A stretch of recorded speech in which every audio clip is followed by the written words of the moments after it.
Bienvenidos de regreso a Biblia y Teología con el Dr. Larry Trotter. Esperemos disfruten el siguiente episodio.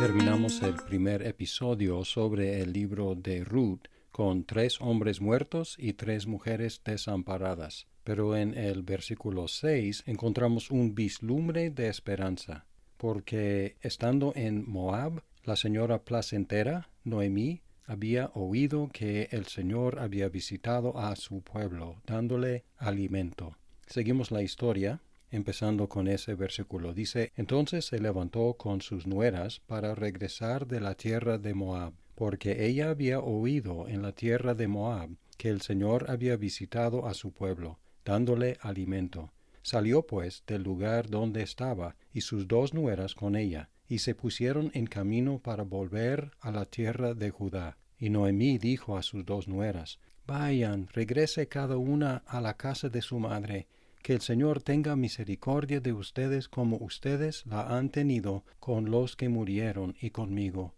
Que el Señor les conceda que hallen descanso, cada una en la casa de su marido. Entonces las besó, y ellas alzaron sus voces y lloraron, y le dijeron, no, sino que ciertamente volveremos contigo a tu pueblo. Pero Noemí dijo, vuélvanse, hijas mías, ¿por qué quieren ir conmigo? ¿Acaso tengo aún hijos en mis entrañas para que sean sus maridos? Vuélvanse, hijas mías, porque soy demasiado vieja para tener marido. Si dijera que tengo esperanza y aún tuviera un marido esta noche y también diera a luz hijos, ¿esperarían por eso hasta que fueran mayores? ¿Dejarían ustedes de casarse por eso? No, hijas mías, porque eso es más difícil para mí que para ustedes, pues la mano del Señor se ha levantado contra mí. Y ellas alzaron sus voces y lloraron otra vez, y Orfa besó a su suegra, pero Ruth se quedó con ella. Entonces Noemí dijo, mira, tu cuñada ha regresado a su pueblo y a sus dioses, vuelve tras tu cuñada. Pero Ruth le respondió, no insistas en que te deje o que deje de seguirte, porque a donde tú vayas, yo iré, y donde tú mores, moraré. Tu pueblo será mi pueblo, y tu Dios mi Dios. Donde tú mueras, ahí moriré, y ahí seré sepultada. Así haga el Señor conmigo, y aún peor, si algo excepto la muerte nos separa. Al ver Noemí que Ruth estaba decidida a ir con ella, no le insistió más. A la luz de la visitación de Dios, la señora placentera, Noemí, decidió regresar a su país, y sus nueras la acompañaron. Luego en el camino, Noemí despidió a sus nueras con una bendición, deseándoles el favor, en hebreo es Gesed, del Señor, y descanso en la casa de nuevos esposos. Este concepto de Gesed, de el favor del Señor, es muy importante en este libro, y aquí tenemos la primera instancia de esa palabra. Ellas respondieron con llanto y protesta, y luego Noemí replicó con 3 argumentos contundentes. Primer argumento, ella ya no tenía esperanza de casarse ni de tener hijos. Segundo, aunque pudiera tener hijos, no les convendría esperarlos.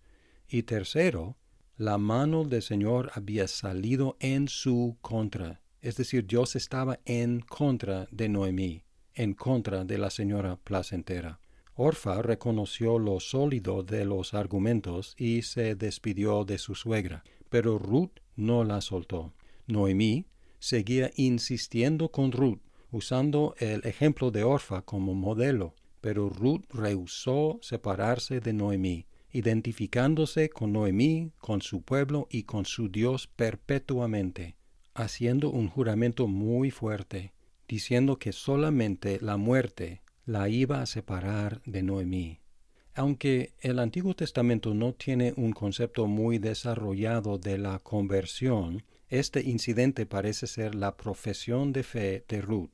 Es extraordinaria su fe, porque no había visto mucha evidencia de la bondad del Dios de Noemí, ese Dios que es Rey. Y además de ser una profesión extraordinaria de fe, fue una expresión extraordinaria de amor hacia la apachurrada, que no podía ofrecerle nada a cambio. Así que Ruth nos da un ejemplo de la fe que obra por el amor, como Pablo dijo en Gálatas 5:6. Ahora seguimos leyendo su llegada a Belén, la casa de pan. Caminaron pues las dos hasta que llegaron a Belén. Cuando llegaron a Belén, toda la ciudad se conmovió a causa de ellas, y las mujeres decían, ¿no es esta Noemí?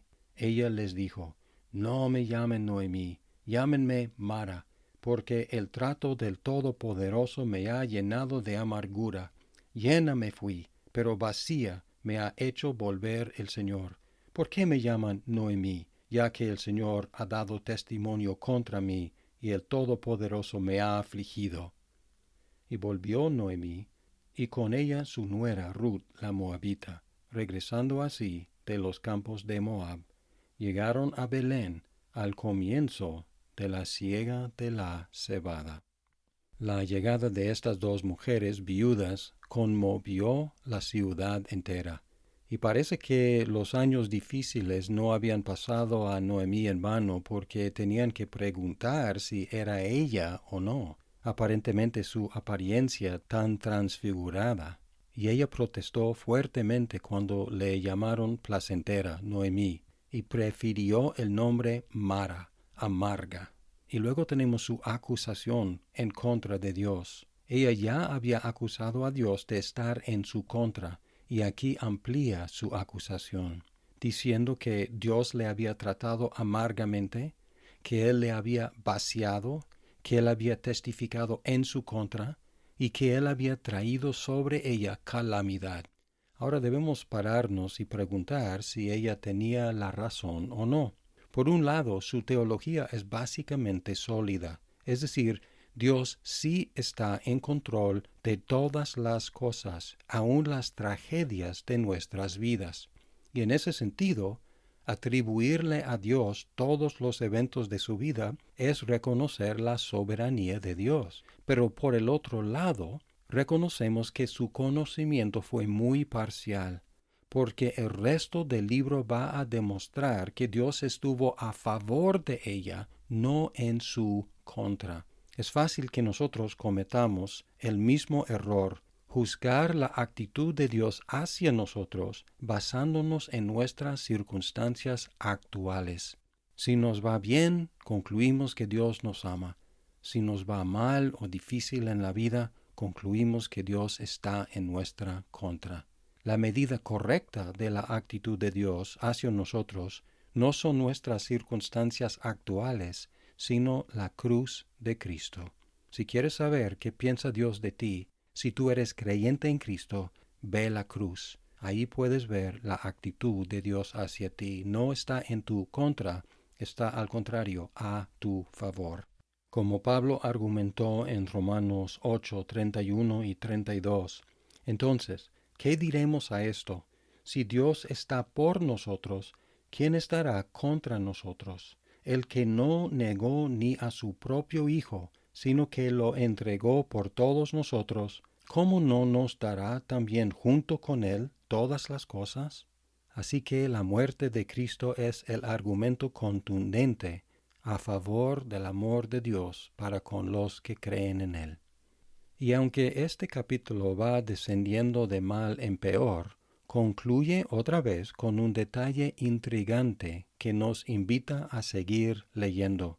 Igual como en los primeros 6 versículos, hubo desastre sobre desastre, pero luego al final, Noemí había oído que el Señor había visitado a su pueblo. Y aquí otra vez tenemos un detallito que nos da un rayo de esperanza.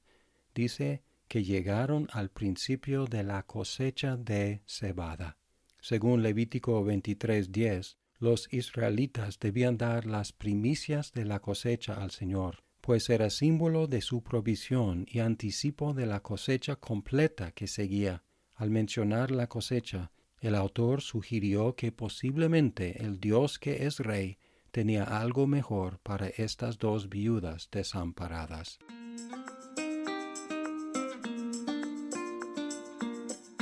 Muchas gracias por escuchar este episodio. Si estás disfrutando Biblia y teología, por favor compártelo con tus amigos. ¡Hasta pronto!